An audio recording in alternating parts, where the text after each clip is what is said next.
से जितने सुन लिए वो एक बार और सुन लो, क्योंकि उस समय मौका नहीं मिला वो सुनने का सही ढंग से। और जितने नहीं सुने वो सुनने की तैयारी के लिए सुन। बोलो व्रतोद्यापन यज्ञ कर्म, व्रतोद्यापन यज्ञ कर्म माया सदैव प्रियवर्य कुर्या वामांगयी तदा त्वदीयं भुवोति वाक्यं प्रथमं कुमारी।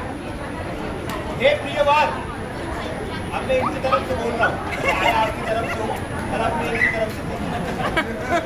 हे प्रियवर, आप यदि तीर्थ यात्रा में मुझे भी साथ लेकर के चलो, जिस प्रकार से आज पूजन में साथ में लेकर के बैठे हो, उस प्रकार से हमेशा धर्म के कार्यों में मुझे साथ लेकर के चलो। उद्यापन, व्रत आदि धर्म की भी आज के समान मुझे साथ लेकर करो, तो मैं आपके वामांग में आना स्वीकार करती हूँ। ये कौन सा वचन है? पहला, प्रथम वचन आपको स्वीकार है। पूज्य यथास्व पितरो ममापि तथेश भक्तो निज कर्म कुर्या वामांगयामि त्वदा त्वदीयं भृगोति कन्या वचनम द्वितीयम्। अब दूसरा वचन इस प्रकार कन्या मांगती है कि जिस प्रकार आप अपने माता पिता का आदर सत्कार करते रहे और करते हैं, उसी प्रकार आप मेरे माता पिता का भी आदर करें और अपने कुटुंब की मर्यादा अनुसार, मतलब अपने कुटुंब की मर्यादा अनुसार धार्मिक कार्यों को करते हुए ईश्वर के भक्त बने रहे। क्योंकि आजकल के लड़के लड़की क्या क्रिश्चियन स्कूल में पढ़ते हैं, वो 31 ज्यादा मनाते हैं, चैत्र प्रतिपदा विक्रम संवत्सर नया साल कम मनाते हैं। लोग ईश्वर में भक्ति बनी रहे और धार्मिक कार्यों को करते हुए ईश्वर भक्त बने रहे, तो मैं आपके वामांग में आना स्वीकार करती हूँ। ले से मतलब ये नहीं तो ये अब पाश्चात्य शिक्षा दिगमं प्रभावात् वचेन चित्तात् संस्कृति त्वमेव वामांगयामि त्वदा त्वदीयं भृगोति कन्या वचनं तृतीयम्। तीसरा वचन इस प्रकार है कि देश की भलाई का है। आज के युग में लोग हिंदुस्तानी वेशभूषा का परित्याग करके अंग्रेजी रहन सहन को अपनाने लगे हैं। अतः आप चाहे तो अंग्रेजी भी बहुत बढ़ जाए, परंतु भारतीय सभ्यता को ना छोड़े।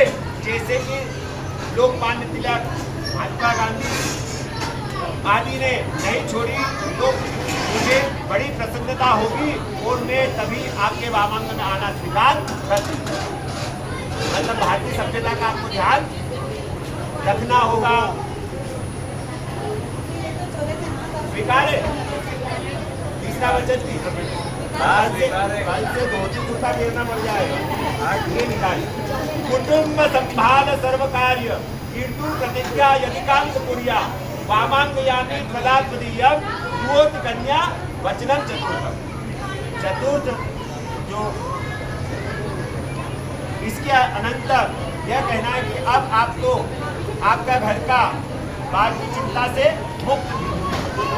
अभी तक आप अपने घर के कार्य आदि धन का अर्जन करना, इन सब कार्यों से चिंता मुक्त थे, कोई चिंता नहीं रहा है। पापा जी घर चला रहे, सब व्यवस्थाएं चलती आ रही है। अब विवाह किया है तो कुटुंब के सारे भार को संभालना है। समझ गए? यदि आप इस भार को वहन करने की प्रतिज्ञा करते हो, तो मैं आपके वामांग में आने के लिए तैयार हूँ। मतलब आप आज से किसी प्रकार का कोई कार्य होगा, आपको अब धन अर्जन करना पड़ेगा, अपना बैंक बैलेंस बनाना होगा, ये सब आपको ध्यान रखना। सत्कार्य व्यवहार्य कर्म न्याये ममापि तदन्येथा वामांगयामि त्वदा त्वदीयं भृगोति वचनं च कन्या। अपने घर के कार्यों में, व्यवहार में, लेन देन में या सगाई में, विवाह के कार्य में, आमदनी में और खर्च में करते समय आप यदि मेरी मंत्रणा का मतलब समझते हैं? मंत्रणा का मतलब होता है सलाह। क्या होता है? क्रिया करे तो मैं आपके वामांग में आने के लिए तैयार हूं। यह 5वां वचन समझ में नहीं आया तो एक बार और बोल सकता हूँ। आज से आप क्या कमा रहे हैं, कितनी आपकी आय हुई है, कितना आपका खर्चा हुआ है, किसको क्या देना है, किसको व्यवहार करना है, पहले से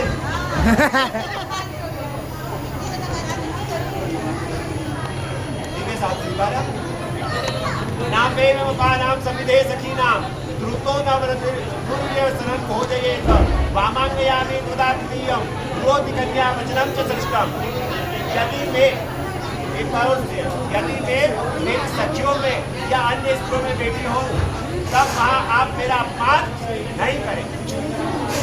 इससे तात्पर्य कि आपकी इतनी सखियों के बीच में बैठी हुई है, कुछ चीज आपको बुरी लग रही है कि मेरे को यहाँ पे बैठना तेरा अच्छा नहीं लग रहा, तो आप बिल्कुल हंसते हुए इनको वहां से लेकर के चले जाओगे और एकांत में जाकर के डांटो। बस सखियों के सामने इंसल्ट नहीं करो।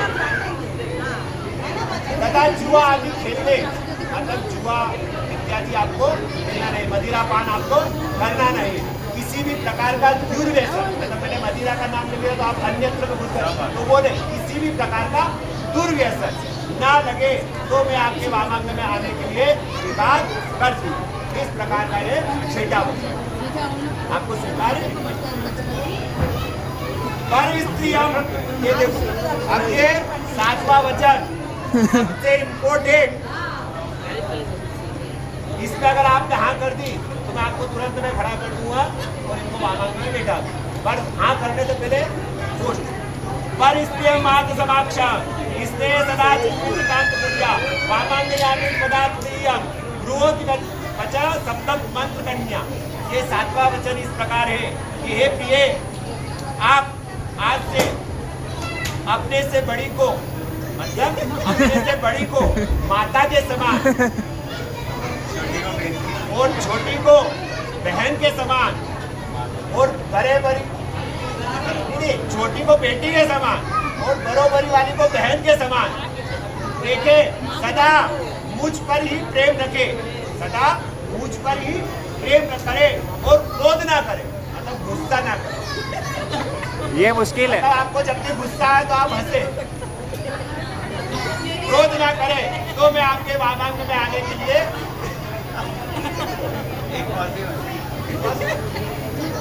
मैं वामांग में आने के लिए तैयार हूँ। ये 7वां वचन मतलब आज से आपको किसी भी स्त्री को अच्छी दृष्टि से नहीं देखना है, सही दृष्टि से देखना है।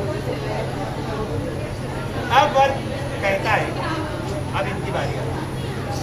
अब ये कहते हैं आपसे कि प्रिय तूने मुझसे 7 वचन मांगे, मैंने 7वें वचन में हाँ कहा, पर मैं एक वचन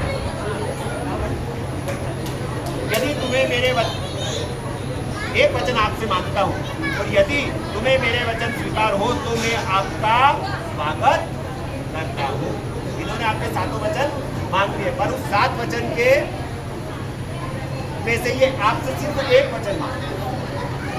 उद्याने तरफ रहे गए किन्नी गोचरा भाषेता हरसी देर रे पुंसा।